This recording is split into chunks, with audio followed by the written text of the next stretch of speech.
ક્યારેય વિચાર્યું છે કે મોટા નકશા કેવી રીતે કામ કરે છે કે પછી રસોઈની કોઈ રેસીપી દર વખતે એક સરખી પરફેક્ટ કેવી રીતે બને છે? આ બધાની પાછળ ગણિતના બે બહુ જ શક્તિશાળી સાધનો છે: ગુણોત્તર અને પ્રમાણ. આજે આપણે એ જ સમજીશું કે આ સરળ લાગતા કોન્સેપ્ટ્સ આપણી આસપાસની દુનિયાને સમજવામાં કેટલી મોટી મદદ કરે છે. જુઓ, આપણી આસપાસ જ્યારે પણ કોઈ બે વસ્તુઓ હોય ત્યારે આપણું મગજ તરત જ એમની સરખામણી કરવા લાગે છે. કયું મોટું છે, કેટલું મોટું, એમની વચ્ચે શું સંબંધ છે?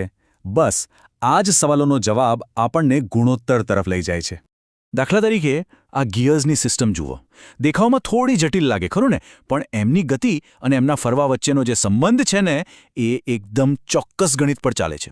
અને મજાની વાત એ છે કે આને સમજવાની ચાવી એક બહુ જ સરળ ગાણિતિક વિચારમાં છુપાયેલી છે, જેની વાત આપણે આજે કરવાના છીએ. તો આખા વિષયને આપણે કેવી રીતે સમજીશું?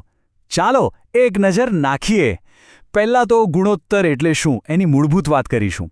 પછી એના અમુક જરૂરી નિયમો જોઈશું. ત્યાંથી આગળ વધીને પ્રમાણની દુનિયામાં જઈશું.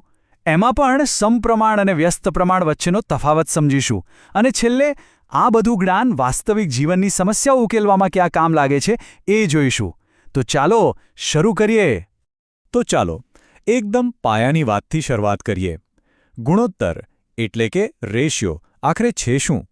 સાવ સરળ શબ્દોમાં કહીએ તો એ બીજું કંઈ નહીં પણ સરખામણી કરવાનું એક સાધન છે. ગુણોત્તર એ સરખામણીની ભાષા છે. એ આપણને બતાવે છે કે એક વસ્તુની સામે બીજી વસ્તુ કેટલી છે. માની લો કે એક વર્ગમાં 3 છોકરા છે અને 2 છોકરીઓ છે, તો એમનો ગુણોત્તર થયો 3:2. એને આ રીતે 2 ટપકાની નિશાનીથી બતાવાય છે. ચાલો એક પ્રેક્ટિકલ ઉદાહરણ લઈએ. એક સ્કૂટર 600 વોટનું છે અને બીજું 900 વોટનું. તો એમનો ગુણોત્તર શું થયો? 600:900. આ આંકડા આપણને સીધું જ બતાવે છે કે બીજા સ્કૂટરમાં કેટલી વધારે પાવર છે. પણ શું આ આંકડાને હજી વધુ સહેલો બનાવી શકાય? ચોક્કસ. ચાલો જોઈએ. હવે ગુણોત્તરનો ઉપયોગ કરતી વખતે અમુક વાતોનું ખાસ ધ્યાન રાખવું પડે છે. આ નિયમો એ પાક્કું કરે છે કે આપણી સરખામણી એકદમ સચોટ અને અર્થપૂર્ણ બને. આ 4 વાતો ખાસ યાદ રાખવા જેવી છે. પહેલું, જે બે વસ્તુઓની સરખામણી કરો એ બંને એક જ યુનિટમાં હોવી જોઈએ, તો જ સરખામણી સાચી ગણાય. બીજું, ગુણોત્તરને પોતાનો કોઈ એકમ નથી હોતો, કારણ કે એ તો ખાલી એક સંબંધ બતાવે છે. ત્રીજું, એને હંમેશા એના સૌથી નાના એટલે કે સરળ સ્વરૂપમાં લખવો જોઈએ. અને છેલ્લે, ક્રમ બહુ જ મહત્વનો છે. A/B અને B/A આ બંનેનો અર્થ બિલકુલ અલગ થાય છે. તો હવે આપણા ત્રીજા નિયમને કામે લગાડીએ. પહેલા સ્કૂટરવાળા ઉદાહરણ પર પાછા આવીએ. 600:900. આ ગુણોત્તર આમ તો સાચો છે, પણ એને સરળ બનાવી શકાય. જો બંને સંખ્યાને 300 વડે ભાગી નાખીએ તો આપણને મળે છે 2:3. આ એકદમ સ્પષ્ટ ગુણોત્તર છે. આનો સીધો મતલબ એ થયો કે પહેલા સ્કૂટરની દર 2 વોટ શક્તિએ બીજા સ્કૂટર પાસે 3 વોટ શક્તિ છે. કેટલું સરળ! તો ગુણોત્તર તો સમજાઈ ગયો. હવે એનાથી એક સ્ટેપ આગળ વધીએ, અને એ છે પ્રમાણ એટલે કે પ્રપોર્શન. જ્યારે આપણી પાસે 2 ગુણોત્તર હોય અને એ બંને એકબીજાની બરાબર હોય ત્યારે પ્રમાણ ચિત્રમાં આવે છે. તો આ પ્રમાણ છે શું? એકદમ સરળ. એ ખાલી એક વાક્ય છે જે કહે છે કે 2 ગુણોત્તર સરખા છે. એટલે કે જો A/B અને C/D ની કિંમત સરખી હોય તો આપણે એને A:B = C:D આ રીતે લખી શકીએ.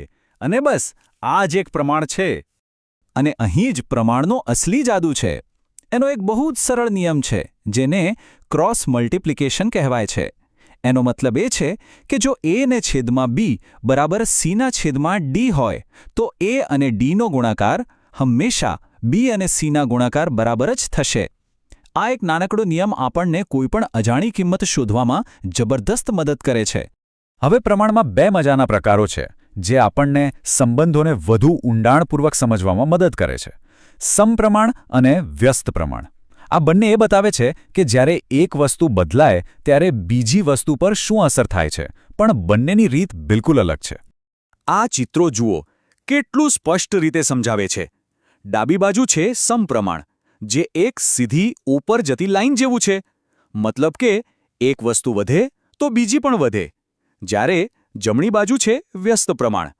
એ એક નીચે તરફ જતી વળાંક જેવું છે. જેમ એક વસ્તુ વધે છે તેમ બીજી ઘટે છે. આને હજી સરળ રીતે સમજીએ. સમપ્રમાણ એટલે વધુ તો વધુ, જેમ કે વધુ કામ કરશો તો વધુ પૈસા મળશે. અને વ્યસ્તપ્રમાણ એટલે વધુ તો ઓછું, જેમ કે કોઈ કામ કરવા માટે જેટલા વધુ માણસો હોય એટલો ઓછો સમય લાગે. સિમ્પલ. ચાલો હવે આ બધી થિયરીને પ્રેક્ટિકલમાં જોઈએ કે આ જ્ઞાન વાસ્તવિક જીવનમાં ક્યાં અને કેવી રીતે કામ આવે છે. ઇલેક્ટ્રિકલ એન્જિનિયરિંગની એક ક્લાસિક સમસ્યા લઈએ. એક ટ્રાન્સફોર્મરમાં વોલ્ટેજ તેના કોઇલના આંટાની સંખ્યા પર આધાર રાખે છે. હવે ધારો કે આપણી પાસે 3 વસ્તુઓની કિંમત છે, તો ચોથી અજાણી કિંમત કેવી રીતે શોધી શકાય? જવાબ છે પ્રમાણ. અહીં વોલ્ટેજ અને આંટાની સંખ્યા વચ્ચે સમપ્રમાણનો સંબંધ છે. એટલે કે વોલ્ટેજનો ગુણોત્તર એ આંટાની સંખ્યાના ગુણોત્તર બરાબર જ હોય છે.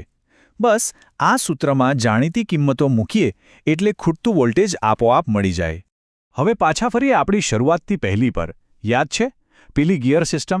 એક નાનું ગિયર જેમાં 24 દાંતા છે અને એક મોટું જેમાં 300 દાંતા છે. તેમની ગતિ વચ્ચે શું સંબંધ હશે? શું મોટું ગિયર ઝડપથી ફરશે કે પછી ધીમું? અને જવાબ છે એમની વચ્ચે વ્યસ્ત પ્રમાણનો સંબંધ છે. નિયમ બહુ સીધો છે. જે ગિયરમાં દાંતા વધારે એની ગતિ ઓછી. સૂત્ર પણ એ જ બતાવે છે કે દાંતાની સંખ્યાનો ગુણોત્તર એ ગતિના ગુણોત્તરનો ઉલટો એટલે કે વ્યસ્ત હોય છે. આનો અર્થ એ કે પેલું મોટું ગિયર ખૂબ ધીમેથી ફરશે. હવે એક બીજી મજેદાર સમસ્યા જોઈએ, જે મિશ્રણ વિશે છે. માની લો કે એક મિશ્ર ધાતુ છે જેનું કુલ વજન 25.3 કિલો છે. એમાં ઝિંક, એલ્યુમિનિયમ અને કોપર 2:6:3ના ગુણોત્તરમાં ભેળવેલા છે. તો હવે સવાલ એ છે કે દરેકે દરેક ધાતુનું વજન કેટલું હશે? આનો ઉકેલ બહુ સિમ્પલ છે. જુઓ, પહેલું સ્ટેપ, ગુણોત્તરના બધા ભાગોનો સરવાળો કરો, એટલે કે 2+6+3 જે થયા 11. હવે બીજું સ્ટેપ, કુલ વજન એટલે કે 25.3 કિલોને આ 11 ભાગ વડે ભાગી નાખો, એટલે આપણને એક ભાગનું વજન મળ્યું 2.3 કિલો. અને બસ હવે છેલ્લું સ્ટેપ, આ એક ભાગના વજનને દરેક ધાતુના ગુણોત્તર સાથે ગુણી નાખો, એટલે તરત જ દરેકનું ચોક્કસ વજન મળી જશે. તો આપણે જોયું ને, ગુણોત્તર અને પ્રમાણ એ ખાલી ગણિતના પુસ્તકો માટે નથી. ઇલેક્ટ્રિકલ સર્કિટથી લઈને મિકેનિકલ ગિયર્સ અને રાસાયણિક મિશ્રણો સુધી આ એવા પાયાના સાધનો છે જેનો ઉપયોગ દુનિયાને સમજવા અને એન્જિનિયર કરવા માટે થાય છે. કહી શકાય કે આ સંબંધોની એક સાર્વત્રિક ભાષા છે. આ ખ્યાલો ખરેખર બધે જ છે. મોબાઈલની સ્ક્રીનના આકારથી લઈને ચા બનાવવા માટે દૂધ અને પાણીના પ્રમાણ સુધી.